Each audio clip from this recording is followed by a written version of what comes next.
Welcome, Oriana. I'm so excited for our interview for Career Ideas. I've been looking forward to this for a few weeks now, as I know we've been talking a lot about it. But I'm so excited to talk to you in particular for a lot of reasons. One, because we are former classmates at Scripps College, and I love that we have now reconnected at this point in our lives and careers after being what I would say maybe friendly acquaintances at Scripps to, I would say, much more, much better friends at this point in our lives. But we share so many different connection points between your work as, a career coach, your kind of background in spirituality, your work in emotions, and how that intersects with coaching and personal development. And I've just been so happy that we've reconnected. And because our private conversations have been so lovely, I just wanted to invite you in to talk about your career ideas, your world, and just have a great conversation like we always do. But I would love if you could just start by sharing more for people who are listening, more about your background, career path, and kind of where you are today. Of course. Thank you so much for having me, first of all, and just being a part of this conversation and the series that you're starting. I think it's so important to put these type of conversations out into the world, and I'm really honored to be one of your interviewees. So, thank you. And yeah, we do have so many crossing points, and I know we're going to get into those today. So I'm really excited for that. A little bit about myself: I am a career coach and a facilitator, and also co founder of Emotions at Work, which is a professional development training program.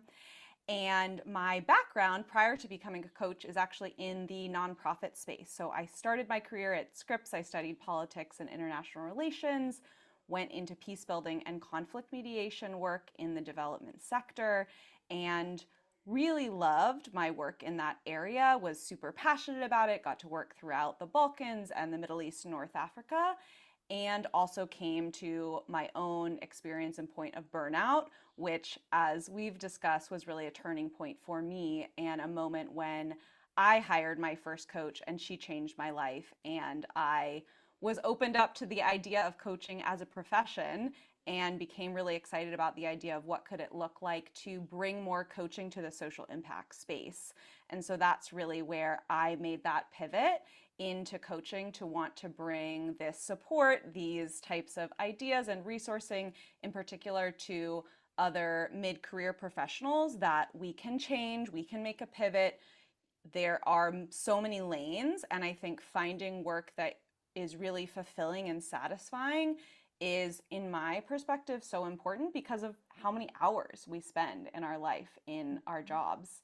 And so that's really kind of the crux of what I do. And as you mentioned, I always weave in the emotional aspect as well because emotions were such a big part of my professional experience, something I repressed for a long time, and have learned that actually bringing them out into the open, acknowledging how we feel about them, whether that's in our workplace or in our job search, which I'm seeing so often right now with the competitive market. I mean, the way the job market is right now, there are so many ups and downs to the job search with many of our clients. And I think having space to figure out how to navigate that emotional experience is really important.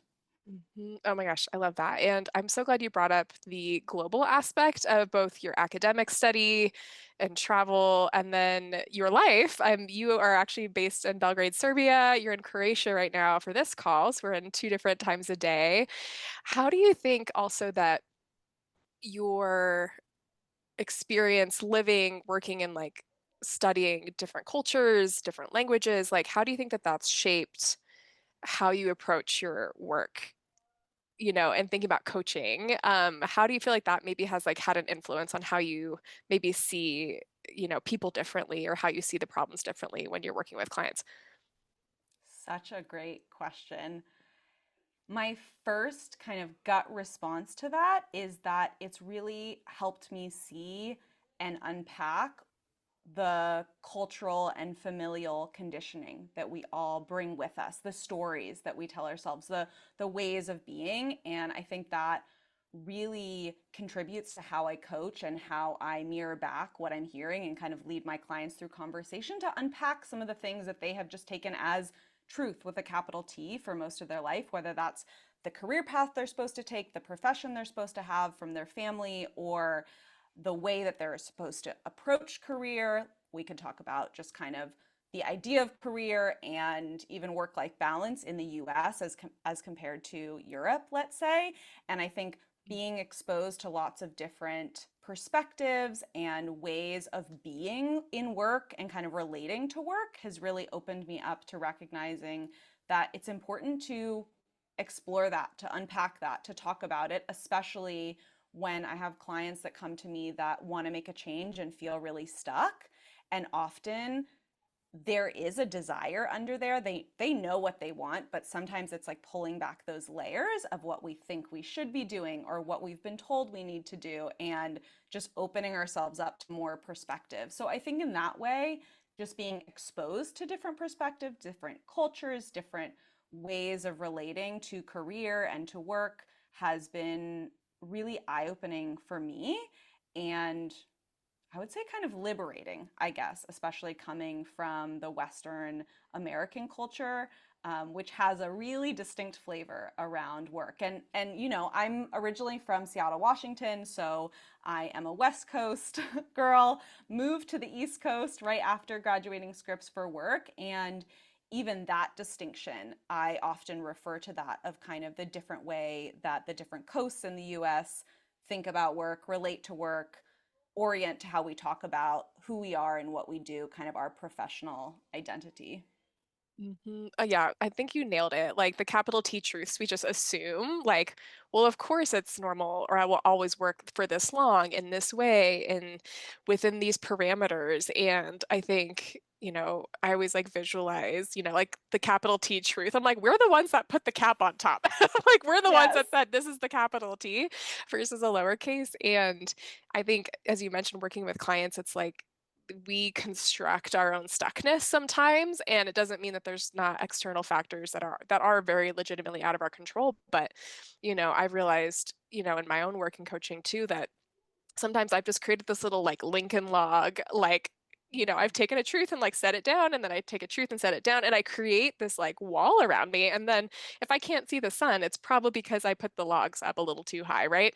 And so it's time to kind of break those down a bit. And I think what a gift that you have for having those different cultural perspectives to be able to, not to say here's the right one, here's the wrong one, but to help clients realize they have options and create that sense of agency. And emotions are a huge part of that. And, so with all the context of like, again, your academic work, your coaching, nonprofits, like when you think about career right now, what would you say is a career idea that you wish you could just shout from the rooftops, put on a billboard?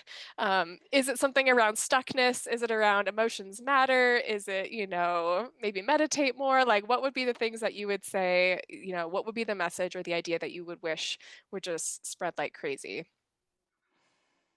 I love this question and this kind of focus of your series and kind of amplifying these different perspectives. And I would say that this is really where my kind of spiritual esoteric side comes in and the conversations that you and I have and really love to kind of geek out about, which is I don't think there is one right way to approach career or to approach job search. And the way that that intersects with my relationship to spirituality or esoteric kind of ancient wisdom tools such as astrology and human design is that we're each wired in a really unique way. And there is so much power in being able to tune in and have self awareness around what works for us. How do we best make decisions? How do we best pursue the opportunities that are aligned for us? What is the right strategy for our job search? Not the five top tips that you watched on TikTok, which maybe one of them resonates with you, right? But I think personally, my perspective, my way of kind of engaging with career is to pull back a little bit from that one right way. And this is where I bring in those tools for myself and for my clients of their natal chart from astrology or their human design profile to say, okay, we have access to this information.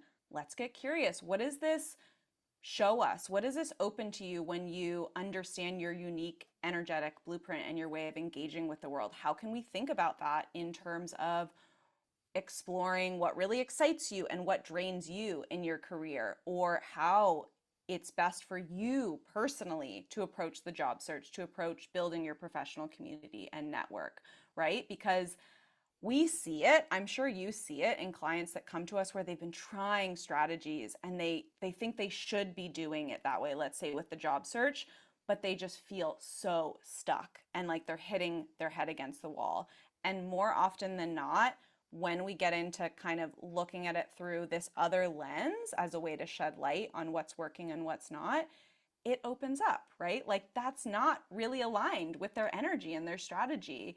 And it just opens up a space to experiment and try something different. And, I'll just give a concrete example for those that might be watching this that are like, I don't even know astrology. I don't know human design. What are they talking about?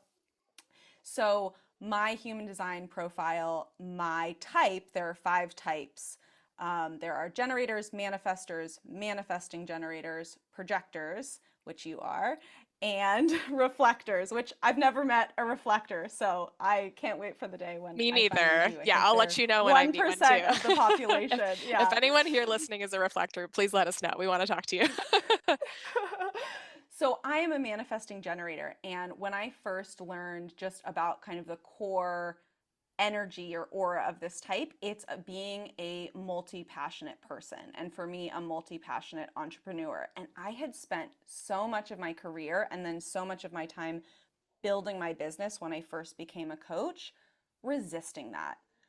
That actually looked often like pushing away my interest in astrology and human design and trying to stay in my lane as this professional coach that was kind of a certain way or trying to niche in a certain way. And it felt wrong. It didn't feel right, but I was trying to perfectly marry everything, and that also wasn't working. And I just felt a lot of resistance. And when I learned even this small kind of insight around how I'm best aligned to bring in opportunities, that I am meant to be multi passionate and have my hands in, let's say, different buckets, it was like this sigh of relief. Let's talk about emotion, right? It was like this weight that was lifted that, oh, okay, I don't have to stay in one lane.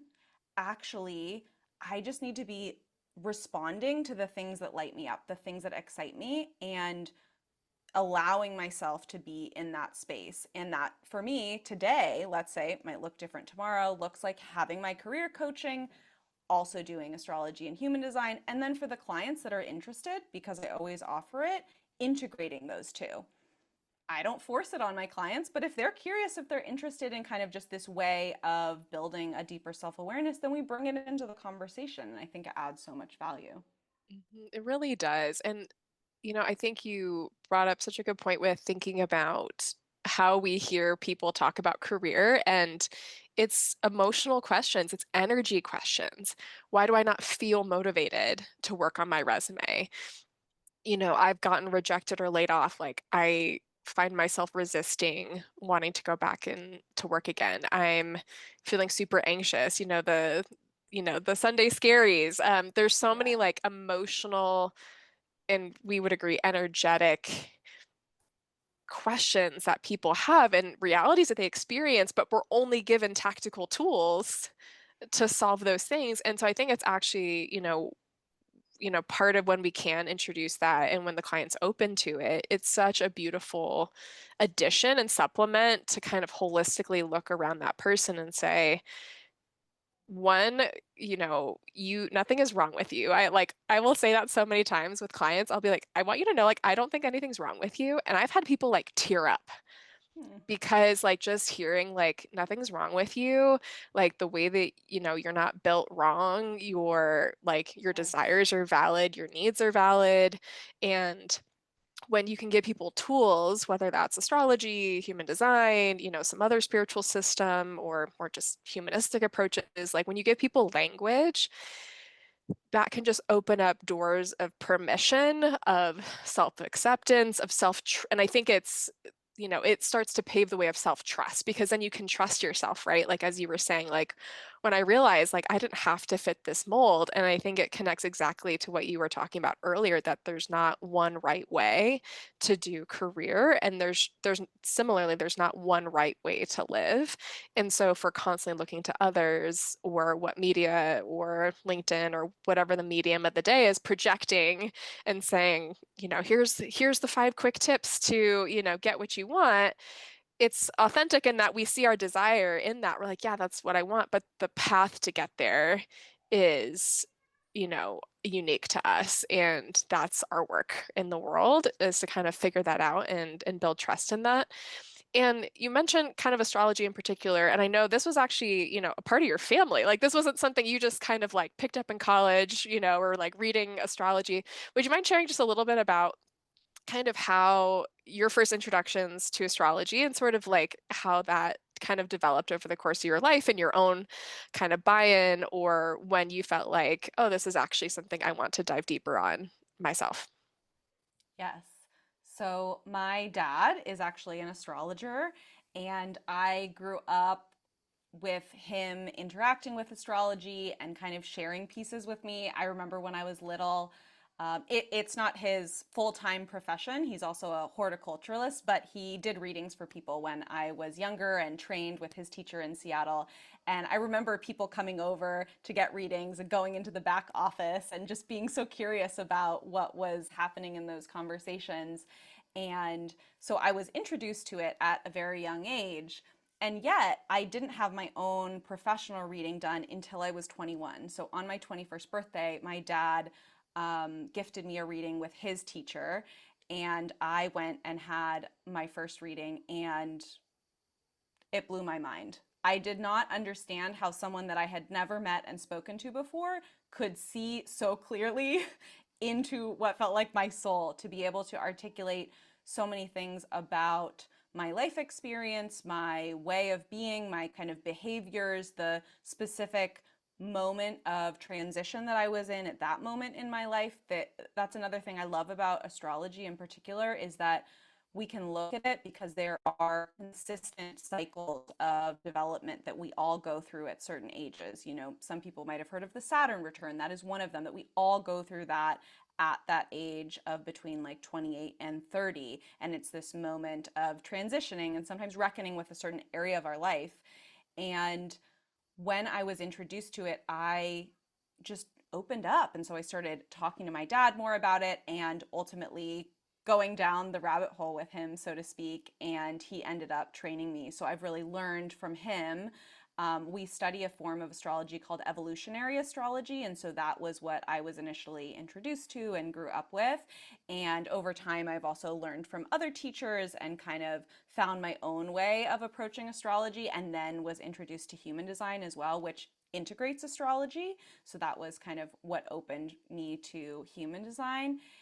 And yeah, it's been really fascinating to be able to explore that. And it's one of my favorite things about going home to Seattle, is the conversations that I'll have for hours with my dad about astrology and philosophy and now human design. And it just adds another element for me. When we talk about career, this word purpose comes up a lot as well.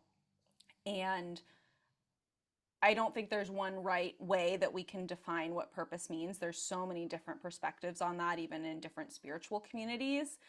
And for me personally, finding astrology and then human design have been a way for me to connect with my authentic self, let's say, my purpose and what I feel that I'm here for, and to understand that on a deeper level, which then I've been able to integrate into my career, into my work as a coach, into how I run my business. Mhm. How beautiful. Again, what a gift to like have that, family legacy and rootedness in, in that connection and that system to be able to give you another tool. And I love what you said just about, again, yeah, seasonality and just thinking about, you know, gosh, you didn't get this until you were 21, like a full reading, right? And you're like, oh, this is Mhm. like a new tool in my tool belt. And but that it opened up things. And that I feel like is always my favorite moments in life, when I just feel like I was just going along my business, and then suddenly this new door opens with like new information or a new insight, and you're like, wow, like it opens up possibility. And I think we're in a moment where so many people are searching for deeper meaning and Mm. purpose. Kyle, who I talked to in the previous career idea interview, is like studying vocation and his soon to be starting like in his doctorate. And I think we're just like at this moment where, in our different ways, we're really just looking up at the chaos of like what's going on in the market and like layoffs and just like career. And we're just like, what is going on? Like, why? And then, but when we say what's going on, we have to then answer, like, why does this even matter? Why is Mm. what the effort I'm putting in, how does that contribute? And I think that's why, at least my guess is that why things like human design and astrology have had such a big resurgence is that it's another tool, right, for people. I think there's always been people with, spiritual interests like this. But I think it's coming at a time when people are seeking meaning and it's providing answers, or it's providing maybe not even like answers, but themes, clues, frameworks, and language to describe it. And I know for us, like, again, we're both very open. Like, I've got my tarot, like my tarot poster behind me, and I'm pretty open about it. And I know you are too with people, but there can be this divide. And we've talked about this kind of with our career coach self that's not historically been associated with spiritual themes, and spiritual work. And yeah, we kind of live on this divide, as a lot of my friends do too. Like, what would you say to someone that's like, that's totally wrong, or I don't get it at all, or for someone that's like either really resistant or has a lot of questions, or is just that's a totally new idea to integrate those things, like what would you say to them to kind of explain it or to help them kind of understand how the two go together if they're maybe not used to thinking about like career development and, their astrological chart? You've talked a lot about kind of how this adds to the toolbox, right? Or how it gives us language. And I think that's really the power. And you were the one that also introduced me to Clifton Strengths, for example, when I Yay. took my top five. And that was also new language and really eye opening and gave me a new way of thinking and talking about what my core strengths are, which, surprise, surprise, are all in kind of relationship building. And again, felt like a validation. And I would say that just like Clifton Strengths or Myers Briggs or Enneagram, astrology and human design are just another tool. And I don't force it upon anyone. I don't think it is the one right way, kind of going on that same theme. And I would encourage people to just be curious and open. If they have an inkling of curiosity, maybe go and explore it a little bit. If they find something that sparks something in them that draws out more curiosity that amplifies that, maybe talk to a friend that's interested in it or get a reading and see if it resonates with you.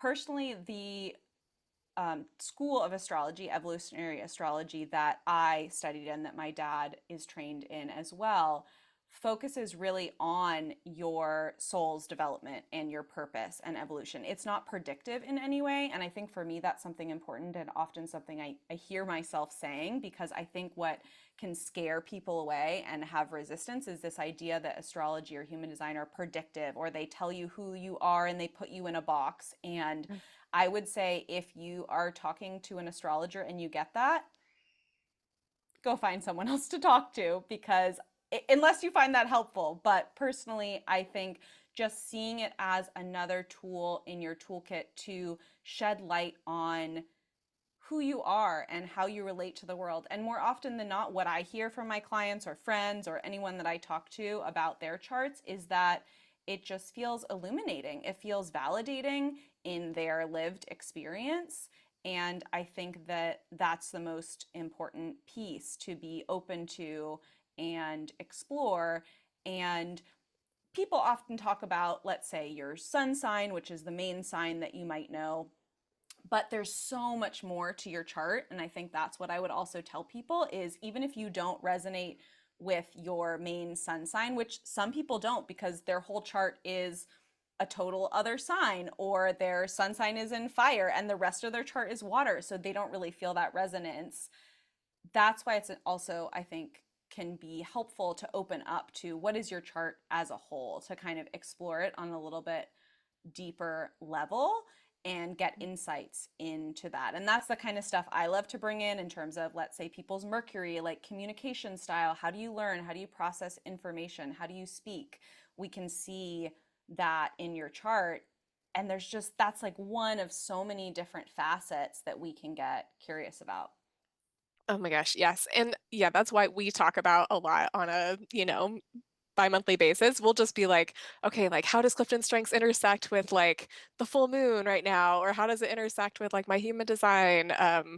And I think those layers are what's so fascinating and interesting. And it's so unique too. I think that's where, I grew up, my introduction to astrology was like the newspaper and like finding, I'm a Leo sun. And so I was like, okay, like what's Leo say? But learning like, oh, I'm a Sag rising, like I'm a Scorpio moon. Like it adds a lot of complexity and depth. And then I know you turned me on to like looking into my North Node and all these other things, there's so much depth, and it does feel like when you can see that map of, here was just sort of the energetic imprint on the moment I was born. It's such a beautiful way to feel like we belong too, and to realize like, oh, we're I think in a time when we feel very separate and alone, I think again, these tools can really help us feel connected to each other while still retaining our sense of individuality and our own sense of control and agency.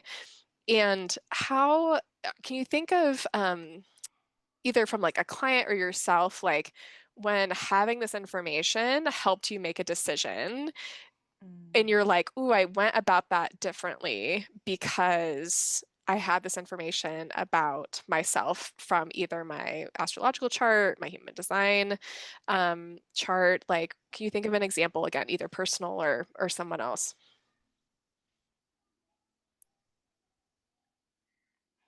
Sure, I can think of many examples, and I'll start with one, which is my own example. And this is around what is called authority or your decision making style in human design. So we each have a way that we are best designed, let's say, to make decisions. And for me, I have what's called emotional authority. And this means that I am designed to ride the emotional wave, not make a decision in the high of the excitement and joy and like, yes, immediately, or the low of, frustration or anger or sadness. And for a long time before I had access to this insight, I would make decisions in an emotional high, which felt really good in the moment. And then later, I found myself, regret might be a strong word, but asking myself why I had committed to something or why I had said yes. And then I was going through the struggle of, do I rescind? Do I change my mind? And decisions were just feeling very difficult. And I wasn't trusting myself always to make the decisions that were right for me. When I was introduced to the concept of being an emotional authority, this allowed me to play with the idea, to experiment. I love thinking about human design as an experiment, right? Trying things, seeing what works from your design. To try waiting, let's say 24 to 72 hours, to ride that emotional wave, to find myself in a more neutral emotional space and make decisions. This has been transformative for me in my personal life, in my business. It has allowed me to really step back to get in touch with how I'm feeling. I notice that initial reaction that I have, and I chart that. And Mhm. then I give myself space to tune in if that still really feels aligned. And when it does, I say yes and I make that decision, or I say no. And I have built so much trust with myself now in that way of making decisions because it has served me personally in how I move forward. And I think that this could be applied, let's say, in the workplace or in your job search as well. Some people have gut response. I have a client that has a gut response, kind of, we call it sacral in human design. And that's something that I have seen her also find really valuable because it was validating to notice that, name it, have the language. She'd already been working with it, but often we live in a hyper rational world, right? It didn't always make sense. So there wasn't the trust there. And so allowing that trust to be there of, oh yeah, that's my gut. I'm designed to listen to my gut, and following that in her job search has been really supportive. Yes, and it's always easy to trust the universe until it's your turn, right? And I 100%. think it's like these moments, this is where I think also like emotions and, our values come into play, right? Regardless of what your human design type, or profile or your strategy or your authority, it's one thing to have the information, but it's another to practice it. And that's why I love in human design, the focus is much more on experimentation rather than, as you said, with astrology, it's not like this predictive, like, Mm. this is what will happen, like, you're not in control anymore. There's absolutely a whole lot of free will in thinking about how we choose to engage with these energies and dynamics and themes. But I've had so much,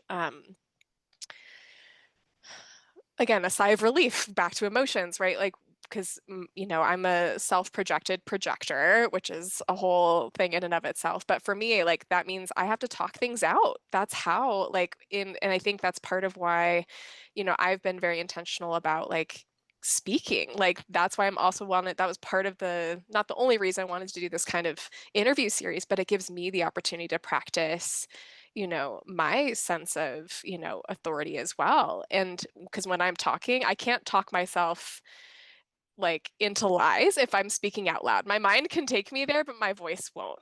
It's really weird. Like my mind will take me into this whole separate, like illogical train of things, but then my mouth, if I'm actually speaking it, it always leads me back to the truth. And so I think but having that awareness is so helpful, and what a gift that you have to have these tools for yourself, but then also for other people. And I'd love if you could share too more about emotions at work, because I think it's really, really important. Um, and I feel like emotions, I mean, we really forget as humans that we're emotional beings first and not logical beings. But if you could share more about what you do for the emotions at work, and kind of what inspired you to, really move that forward. Yes.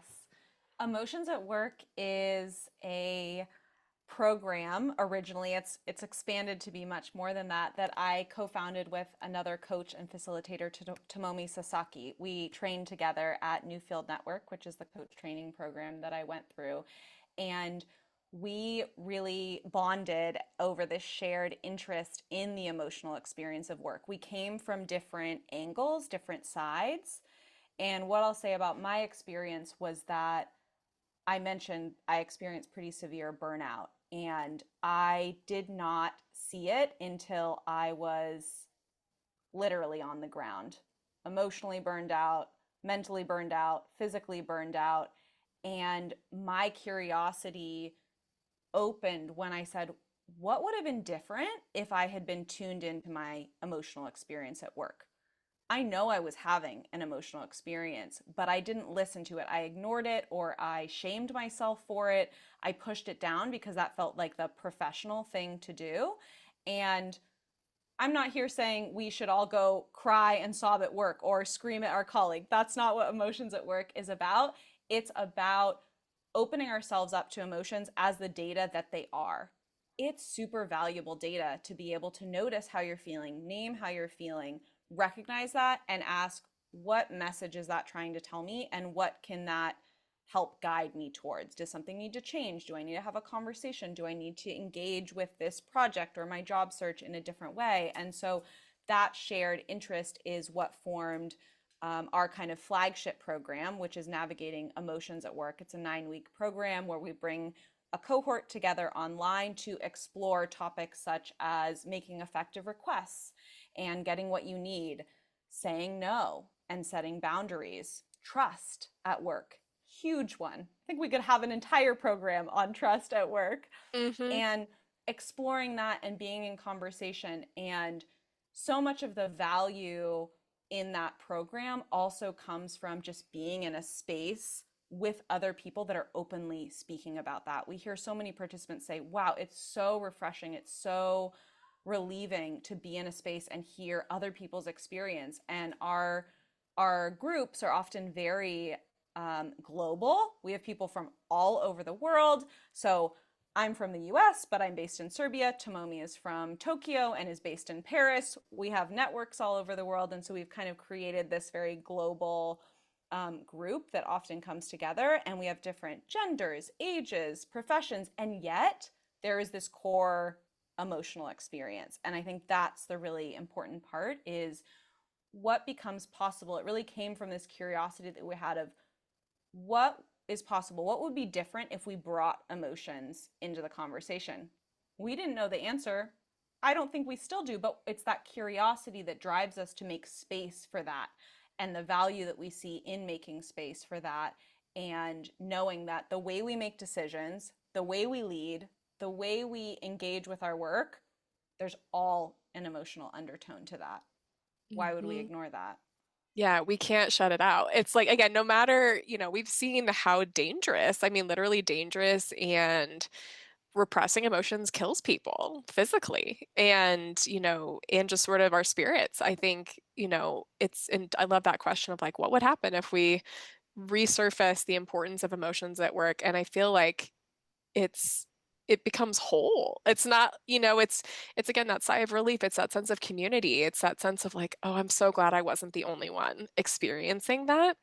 And again, it's our work how we react and respond to that information, but just to have it is such I feel like I've been saying gift like 8 million times in our conversation, but it is such a gift to have that information and to have it presented in a way that's supportive and helpful.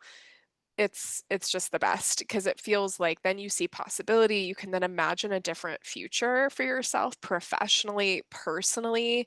And one of the coolest things about the work that we do is that because the world is so, I think, conditioned, in so many ways to repress emotions, to not think about spirituality or incorporate like, sort of these energetic dynamics. There's so much conditioning that people just like shut down. And but like when we can like open up those doors, like people can really see that path forward. And, again, I just love the work that you do because, there's so many problems that we have in the world. And I want, and I'm would imagine you want to, right? The people to be able to solve those problems. Like we want to go get the people that are meant to run that nonprofit, that are meant to do that accounting work, that are meant to go coach, that whatever people's calling and their purpose is, like I want to help equip them to go have the courage to go do it and, to have the right mindset to go do those work because it is going to take our global village to solve these collective problems and we need a diverse toolkit to do that. And yeah, that's just so cool to see it. Is there anything that you're studying right now on the either emotional front, the spiritual front, the career front? What's kind of what's captured your attention and your energy right now that you're digging into a little bit deeper? Ooh, such a good question. I would say a lot of my energy, and maybe that's coming out in this conversation, has been going deeper into human design and how I can use that with my clients and what pieces of human design I find really valuable in the conversation, as well as my own understanding of the client. And this is something I already do with astrology. We've talked about this before, that I think adds another level, dimension, kind of depth to career coaching is that even if I'm not doing a reading or talking to someone about their chart, when I have access, when I see someone's astrology chart, I can see their natal chart, I can see the transits, kind of what they're currently going through in their life, the energy and what areas of their life are maybe being activated, as well as their human design. It allows me to really tailor the conversation that we're having, really tailor the questions, be able to guide that conversation, hold space for that conversation in a way that I wouldn't be able to otherwise, or at least would take me a long time of working with that same client to be able to relate to them in the same way, to be able to pull out the really important things that I'm hearing. That is 100% still possible. That's the power of coaching. And that's what I love around being able to just go another layer deeper. And I think the same thing is true, as we said, with strengths, right? Again, it's just another tool in the toolbox. But what I'm finding really interesting right now and what I'm digging into is what you and I have been talking about is what does it actually look like to look at the job search from a human design lens? How are we designed differently to engage with the job search, to engage with finding what that next path, role, position is, as well as the actual process, the strategy, networking. Networking is a huge one because Mhm. feels uncomfortable to a lot of people, and there are different ways that I think people are better designed to approach their networking to attract the right opportunities to them based on their design. Yeah, endlessly fascinating. I know we talk about this all the time whenever we chat. We're like, oh, well, what about this? And I know in my own using human design in my own career and business, it's been so interesting. Like my strategy as a projector is wait for the invitation, which has a lot of layers. It's not what it initially appears, but that for me has been one of those things that is like was transformative. Like when I, went in my business full time, like that act of trust, I had so many invitations coming my way. I was like, whoa, this is like actually legit.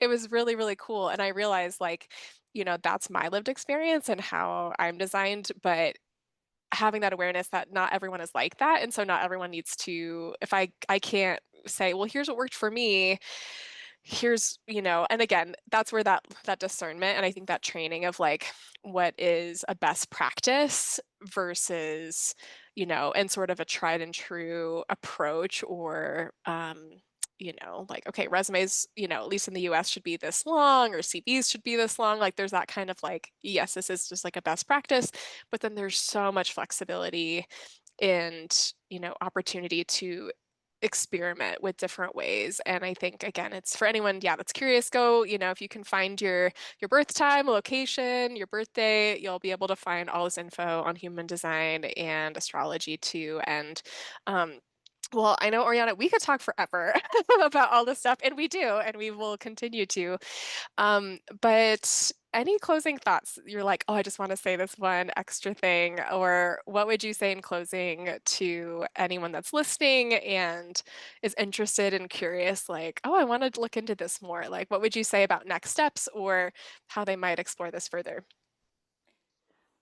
First, I would say going back to where we started around this idea of the kind of career idea that there's no right way or there's no wrong way is tune in to how you're feeling emotionally right now in your job or in your job search. If you feel that there is a change needed, listen to that. Be curious about that. Talk to a friend or a partner or a career coach and explore that and give yourself that openness because there's often something there if that emotional experience is there. And I think there's a lot of power in exploring that, even if you don't see exactly how the pivot is possible. I guarantee it is. It is. You and I see it all the time. And I think there's so much power in just opening ourselves up to that. And for those that are curious and are intrigued, maybe they knew about astrology and human design already, or maybe this is their first introduction to it, I would say definitely to get started.